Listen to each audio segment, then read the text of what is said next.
estimez que votre client, on ne peut pas lui imputer la responsabilité. On ne peut pas lui imputer la responsabilité de ce qui est arrivé. Voilà. Absolument, absolument. Lidl prend en considération et prend très au sérieux l'interdiction de vente d'alcool à des mineurs.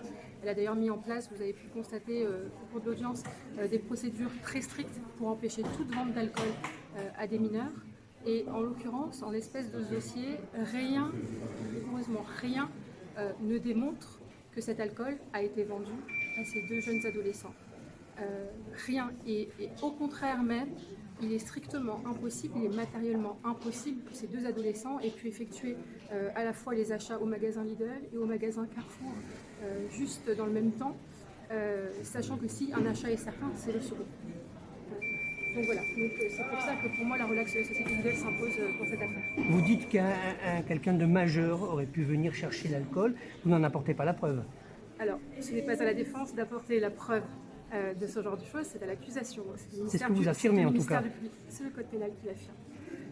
En tout état de cause, c'est l'hypothèse la plus plausible, effectivement, et qui ne connaît pas autour de soi des jeunes qui procèdent de la sorte. On en voit généralement le jeune majeur acheter de l'alcool et qui en fait bénéficier ensuite de L'un des avocats disait que Lidl aurait pu par exemple mettre des bouteilles d'alcool derrière le caissier, fermé.